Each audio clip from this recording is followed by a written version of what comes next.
Okay, so this is what it looked like once you clicked on the link from your email and clicked the little blue button that said make a copy. So the first thing that I would do is up in the right hand corner here where it says copy of VBE samples with host, I would remove the copy of, and you can rename it something else. VBE is virtual beauty experience, okay?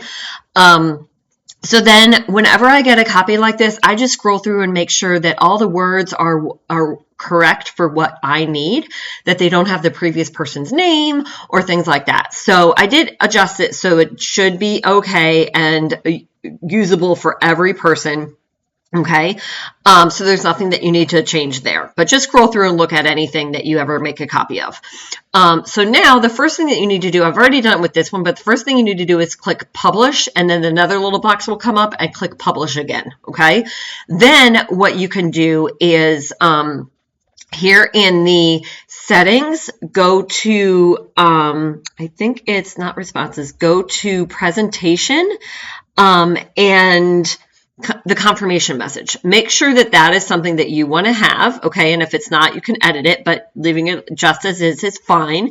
Then you go to responses, okay? Now, what I personally do is I link it to sheets. So create a new spreadsheet, and so that spreadsheet will then be where you view the responses to the form, okay? So you click create a new spreadsheet and click create. Okay, now also when you, and there's the spreadsheet that it created, okay?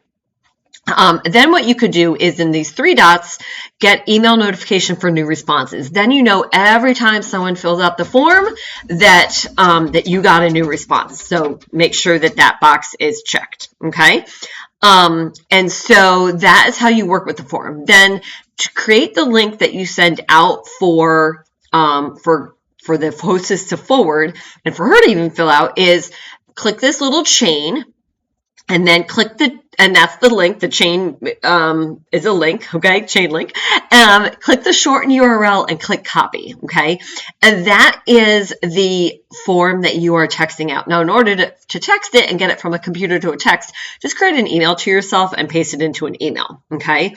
Now, and then you can copy it from your email on your form. Now, the other thing is that I am super organized. So this is my Google Drive. So if I go to my Drive, this is that form that I was just working with, VBE samples with host and the responses, okay? See how it says 3:44 today, and that is today, today's time, and there's no date. It means that it was created today. So I am someone, if you see all of these folders over here, I'm someone who's organized. So I have a ton of forms and responses and documents and things like that. So I have over here, I have Mary Kay because then I also have a personal folder, me, right? So for yourself, you might be using Google Drive for only Mary Kay. So you might not need a Mary Kay folder, but if you do, create one. And then within Mary, and you just would hit this new button and create a new folder, okay? And then within Mary Kay or within the My Drive, wherever you want it, I have one called Beauty Experience, and it's where I host all of my Beauty Experience forms and responses and things like that. And so once you have a folder made, in this case, I'm going to create a new folder because I don't want that form to be confused with the one that I personally use. So, example folder. I'm someone who's specific. Let's capitalize that F. Okay, create.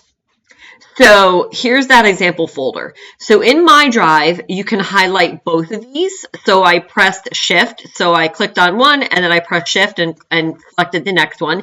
Then you can drag it over to the example folder. And look, it's out of this main one and in the example one, okay? So then you always know where to find them, okay? So you might start using Google Drive for more things. And so you want specific folders to be able to find the things like the, if I sent you a scripts document or if I send you anything else, you can then put it in the appropriate one and create your own folders, okay?